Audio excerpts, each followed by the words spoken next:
చూడండి ఫ్రెండ్స్, ఒక దేశము వీళ్ళ ఆలోచన ఎలా ఉంది అంటే మీకు ఇది ఒక సైన్స్ ఫిక్షన్ లాగా అనిపించవచ్చు. అంటే మీ దేశము ఒక సముద్ర తీరంలో ఉంది. ఇక్కడ నుంచి మీ పొరుగు దేశాలు ఎన్ని ఉన్నాయో, ఎన్ని ఉంటే అన్ని దేశాలు అన్ని వైపులా కూడా, అంటే ఈస్ట్, వెస్ట్, నార్త్, సౌత్ ఎటువైపైనా కూడా మీకు సముద్రం ఉన్నప్పుడు, మీకు పొరుగు దేశాలు ఉన్నప్పుడు ఈ దేశాలకు మీరు అండర్ సీ పవర్ కేబుల్స్ వేస్తే, ప్రేమ్ గారు ఇది ఏమైనా జరిగేదేనా, ఇలా ఎవరైనా ఆలోచిస్తారా అంటే ప్రస్తుతము ప్రపంచ స్థాయిలో మాట్లాడుతున్న విషయము ఇదే. మరి ఎవరండి ఈ దేశము? ఇంత గొప్ప సాహసం ఏ దేశము చేయగలదు అంటే భారతదేశం. వీళ్ళు ఎలా ఆలోచిస్తున్నారంటే, ఒకవైపు మా దగ్గర హిందూ మహాసముద్రం ఉంది, ఇంకొక వైపు అరేబియన్ సీ ఉంది. సో ఈ సముద్ర తీరాల నుంచి మీకు పొరుగు దేశాలు ఇప్పుడు ఇది ఎలా ఆలోచిస్తున్నారంటే, గుజరాత్లో ముంద్రా పోర్టు ఉందండి. ముంద్రా పోర్టు నుంచి ఫ్యూజైరా అంటారు. ఫ్యూజైరా అంటే ఎక్కడ? పెర్షియన్ గల్ఫ్లో ఉండే ఒక సముద్ర తీరము. అంటే ఇది ఒక పోర్ట్ ఎక్కడ? United Arab Emirates. So United Arab Emirates దాకా ముంద్రా పోర్టు నుంచి ఫ్యూజైరా అనబడే ప్రాంతం దాకా మీరు ఒక అండర్ సీ పవర్ కేబుల్ వేశారు అనుకోండి. 1600 కిలోమీటర్లు మీరు లిటరల్గా ఒక కేబుల్ వేస్తారు. ఇదంతా జరిగే పనేనా అంటే ప్రపంచంలో ఇప్పుడు నార్డ్ స్ట్రీమ్ అని మాట్లాడాం. అంటే ఏంటి? రష్యా నుంచి జర్మనీ దాకా సముద్రం అడుగున పైప్ లైన్స్. సో జరిగాయి. సో ఇవాళ ఇండియా ఎలా ఆలోచిస్తుందంటే, చైనా వాడు 1 బెల్ట్ 1 రోడ్ అని మాట్లాడుతున్నాడు. సో ఇప్పుడు ఇండియా ఏం మాట్లాడుతుంది? 1 సన్ 1 వరల్డ్ 1 గ్రిడ్. అంటే మీరు పెద్ద పెద్ద బ్యాటరీలను తయారు చేసుకొని పవర్ గ్రిడ్స్ నిర్మించి మీకు హైయెస్ట్ టెక్నాలజీ, మీకు పవర్ ఫెసిలిటీస్ వాడి దీన్నే సోలార్ స్పెక్ట్రమ్ అంటారు. అంటే ఈ సోలార్ పవర్ను మీరు ప్రపంచం అంతా కూడా డిస్ట్రిబ్యూట్ చేయాలి. 1 సన్ 1 వరల్డ్ 1 గ్రిడ్. అంటే 2018లో ఇంటర్నేషనల్ సోలార్ ఏలియన్స్ అని చెప్పి ఒక ప్రోగ్రామ్ ఇక్కడ నరేంద్ర మోదీ గారు మాట్లాడుతున్నారు. భారతదేశానికి ఒక గొప్ప ఆలోచన వచ్చింది. అంటే ఏంటి? ఈ ప్రపంచంలో ఒకే సూర్యుడు కాబట్టి ఒకే ఎనర్జీ ఎందుకు ఉండకూడదు? సో ప్రపంచ దేశాలకంతా కూడా మీరు ఒకే ఎనర్జీ సోర్స్ని క్రియేట్ చేయండి.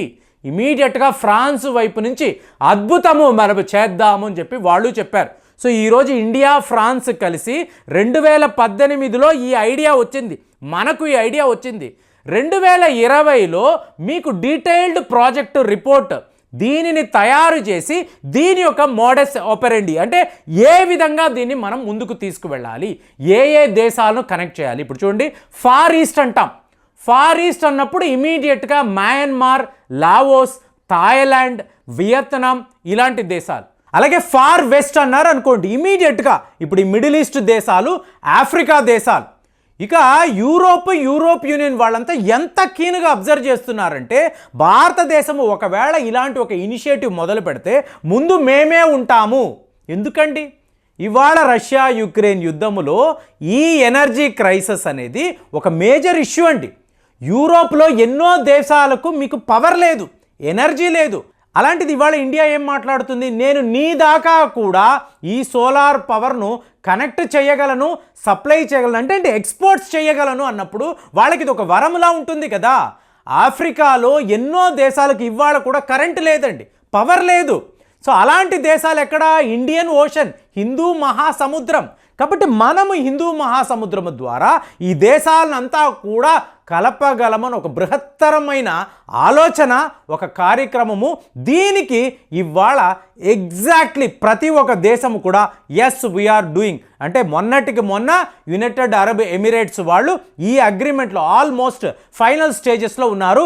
మా పోర్టు దాకా కూడా ఇలాగే అండర్ సీ పవర్ కేబుల్స్ వెయ్యండి అని చెప్పి యుఏఈ వాళ్ళు చెప్పారు. అలాగే ఇంకొక మిత్ర దేశం కింగ్డమ్ ఆఫ్ సౌదీ అరేబియా, ఎలాగో మీరు యుఏఈలో ఫుజైరా దాకా వస్తున్నారు కదా, అక్కడ నుంచి కింగ్డమ్ ఆఫ్ సౌదీ అరేబియా దాకా కూడా కేబుల్స్ వేసేయండి.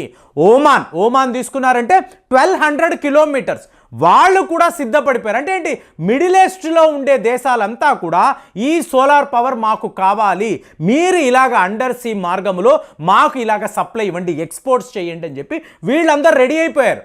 ఇలా మీరు చూశారనుకోండి, మీకు భారతదేశం అంటే చైనా వాడు ఏం ఆలోచించాడు, బెల్ట్ రోడ్ ఇనిషియేటివ్ అన్నప్పుడు ఒక బెల్ట్ ద్వారా ఈ ప్రపంచాన్నే నేను కవర్ చేయాలి, అంటే రోడ్డు మార్గములు 70 దేశాలను నేను కనెక్ట్ చేస్తాను, entire world should connect with China అన్నాడు.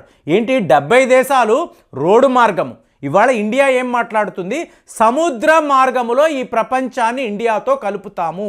ఎన్ని దేశాలండి, 170 దేశాలు అని చెప్పి మనం మాట్లాడుతున్నాం. వినడానికి ఇదేదో సైన్స్ ఫిక్షన్ లాగా, మీకు ఏదో హాలీవుడ్ చిత్రము లాగా ఉంటుంది, కానీ దీన్ని రియాలిటీ చెయ్యాలి అని చెప్పి భారతదేశానికి సంబంధించిన మీకు నిపుణులు అందరూ కూడా అన్ని రకాల, అంటే ఈ పెర్ముటేషన్స్ కాంబినేషన్స్ అనండి, ఇందులో ఉండే సాధక బాధకాలనండి, అలాగే దీనిని ఎగ్జిక్యూట్ చేయాలంటే $5 బిలియన్ అమెరికన్ డాలర్స్ ఒక India, UAE, Kingdom of Saudi Arabia వైపు వేయడానికి మీకు ఖర్చు అవుతుందండి. 5 బిలియన్ అమెరికన్ డాలర్స్. ప్లాన్ ఎలా ఉంది, సింగపూర్ దాకా కూడా ఇలాగ మనము ఈ పవర్ సప్లైని ఎక్స్పోర్ట్స్ చేయాలి, వాళ్ళు కూడా సిద్ధపడ్డారు. సింగపూర్ దాకా వెళ్ళారంటే మలేషియా వెళ్ళిపోతారు. ఇలాగ మీకు ఒక వైడర్ కనెక్టివిటీని, పవర్ కనెక్టివిటీని, దీన్నే సోలార్ స్పెక్ట్రమ్ అంటాం. అంటే సూర్యుడు ఉన్నంత కాలము ద సన్ నెవర్ సెట్స్ అని చెప్పి ఇవాళ మోదీ గారు ఆ మీటింగ్లో, కాన్ఫరెన్స్లో చెప్పాడు.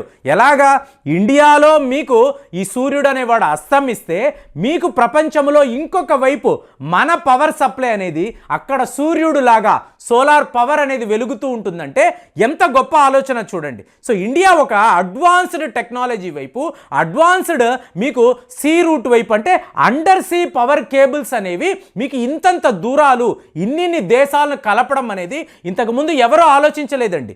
మనకు ఉన్న అడ్వాంటేజ్ ఏమిటి, చుట్టూర్త సముద్రాలు, పెద్ద సముద్రాలు. ఆఫ్రికా దేశాలు అంటే ఇండియన్ ఓషన్తో వీళ్ళు కనెక్ట్ అయి ఉంటారు. కాబట్టి ఈ కనెక్షన్ని మీరు అండర్ సీ చెయ్యగలరు అని మనకు ఒక నమ్మకం ఉంది. అలాగే అరేబియన్ సీ అన్నారంటే ఒకప్పుడు మీరు చూడండి, ఈ దేశాలంతా కూడా ఇండియన్ ఓషన్లో మొదలైన నాగరికత, కుమరి ఖండం, 49 దేశాలు, ఈ నాగరికత తర్వాత ఆస్ట్రేలియా వెళ్ళింది, మీకు న్యూజిలాండ్ వెళ్ళింది, పెరు లాంటి దేశాల దాకా కూడా ఇవాళ మనం పాతాళము అని ఏదైతే మాట్లాడతామో మీకు లాటిన్ అమెరికానే కదండి, దీని గురించి మనం మాట్లాడాం కదా. అంటే ఇండియా నుంచి మొదలైన నాగరికత ఆస్ట్రేలియా దాకా వెళ్ళింది కదా. అలాగే అరేబియా సీలో మొదలైన ఈ సివిలైజేషన్ అనేది మీకు మిడిల్ ఈస్ట్ దాటి యూరోప్ దేశాల దాకా కూడా వెళ్ళింది కదా. పూర్వము మనము ఏం చేశామో మానవ నాగరికత ఇలాగే ప్రపంచమంతా కూడా స్ప్రెడ్ అయ్యింది. అక్కడ ఇప్పుడు చూడండి, మెడిటరేనియన్ సీ అని మాట్లాడతాం. మెదు అంటే మెత్తని, తరయన్ అంటే నేల, మెత్తని నేల కలిగిన ప్రాంతము అది. మీరు వెళ్ళి చెక్ చేశారంటే 100% మెడిటరేనియన్ సీ దగ్గర ఆ ప్రాంతాలు మెత్తగా ఉంటాయి. మెదు వడ అని మనం మాట్లాడతాం, ఇదే మెడిటరేనియన్ సీ. అలాగే కాస్పియన్ సీ అంటాం. ఏంటండి కాస్పియన్ సీ? కసపియన్ సీ. కసప్పు అంటే చేదు, ఆ నీటిని మీరు ఇలా నోట్లో పెట్టి చేదుగా ఉంటుంది కాబట్టి వీళ్ళు కసపియన్ సీ అన్నారు. ఇవాళ దాన్నే కాస్పియన్ సీ అంటారు. అంటే భారతీయులు ప్రపంచం అంతా స్ప్రెడ్ అయిపోయి ఉన్నారండి. అందులో భాగంగా ప్రపంచానికే ఒక వెలుగునివ్వాలి, సూర్యుడు అంటే సోలార్ పవర్ని మనము ఇలాగ ప్రపంచం అంతా కూడా ఇవ్వడానికి ఇవాళ సిద్ధపడుతున్నామంటే నాకెందుకో ఒక విజన్ ఇదే వస్తుంది. పూర్వము 1000 సంవత్సరాల క్రితం మనం ఎలాంటి ప్రయత్నాలు చేశామో ఇవాళ అదే ప్రయత్నాలే జరుగుతున్నాయి. ఎగ్జాక్ట్లీ నిన్న కూడా మనము క్లీన్ షిప్లు అన్నాము, గ్రీన్ షిప్లు అన్నాము, భారతీయులే వీటిని తయారు చేయగలరని చెప్పి అమెరికా, యూరోప్ దేశాలు భావించారు. ఇవాళ ఇలాగా ఈ సోలార్ పవర్ కనెక్టివిటీ కూడా అండర్ సీ మనం చెయ్యగలిగితే ఒకప్పుడు భారతదేశము ఎలాంటి ఒక గ్లోబల్ పవర్గా ఉండేదో ఇప్పుడు కూడా అలాంటి ఒక గ్లోబల్ పవర్గా ఎదుగుతుంది. ఏదో అమెరికా వాడు అన్నాడు, చైనా వాడు అన్నాడని కాదండి, మనం మాట్లాడడం కాదు, చేసి చూపించగలగాలి. అది భారతదేశానికి ఆ సత్తా ఎప్పుడు ఉండింది, 1000 సంవత్సరాల నుంచి ఉండింది.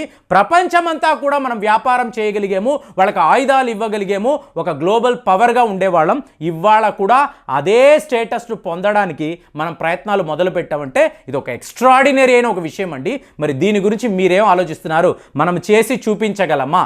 ఆలోచించి మీ అభిప్రాయాలు తెలియజేయండి. మళ్ళీ వచ్చే వీడియోలో కలుద్దాం. జై హింద్.